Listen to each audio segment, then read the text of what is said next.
must say that it's a very exciting industry.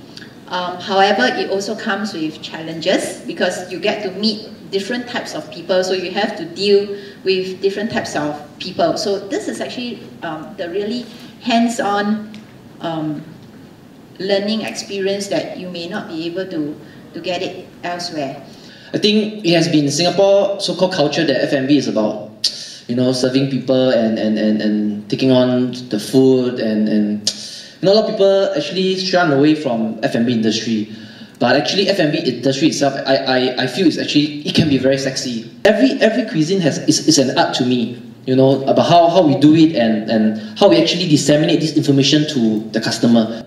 If you take pride in what you do, you know, you like serving, you like interacting with people, it can be very sexy, it can be very fun. Imagine an environment with all your colleagues, young people, full of energy, you know, going to the customer, talking to them, interact with them, sharing them your knowledge about the food, about the service. It can be very, very fun. That's what happened in many parts of the world, but not in Singapore as of now. It is really fun. It is really sexy.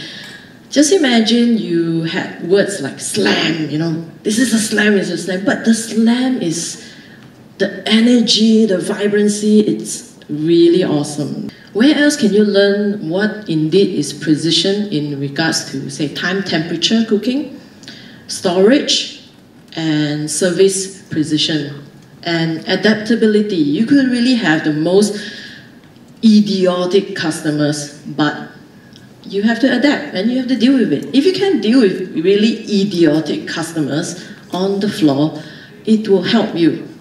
Trust me, it will help you in whatever future career path that you are going to take. What we want to actually emphasize as well is a mutual growth. I mean, as much as we want you to work for the company, we want you to grow with the company, but we also want to grow you in terms of your skill, in terms of your remuneration, in terms of appointment, in terms of everything. I think it's really a lot on your passions, your attitude, because this industry itself, like I said, is very vibrant, okay, but it also comes with a lot of challenges. It is more of that people relationship that you would be interacting with, and at the end of the day, it's really on your passion itself. You know, how much you really wants to push yourself to do it and to achieve it. And remember, you're not working alone in the stores or in the restaurant. You have a team that you're going to work with. So how are you going to bring your entire team together, you know, to achieve the results? There will be progressions that, you know, maybe at the beginning, yeah, you are an instruction taker. But, you know, towards probably 6 to 9 months down the road, you should be the one giving instruction. The people below you may not accept your instruction.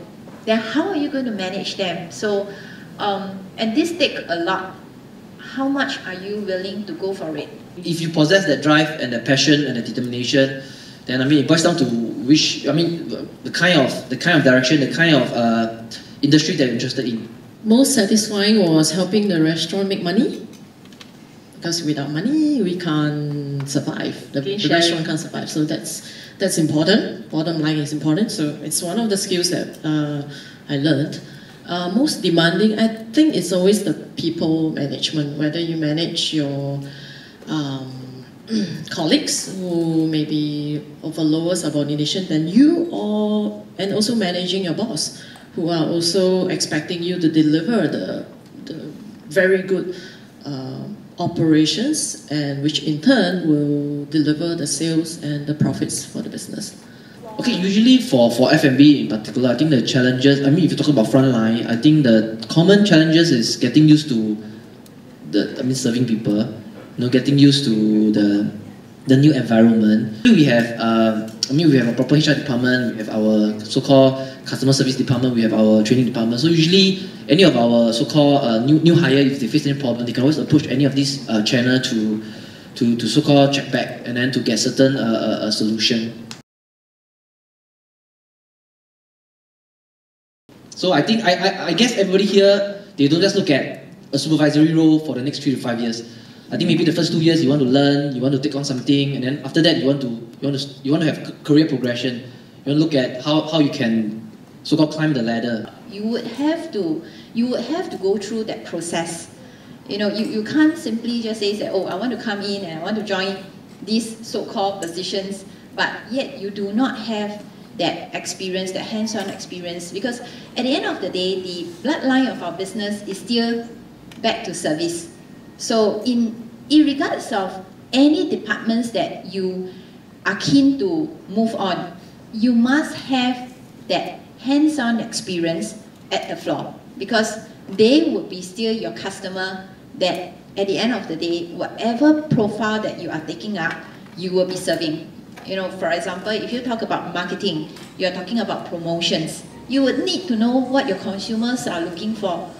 But you can't simply come to the back and then, oh, I'm going to launch something, but I have no idea who my consumer are.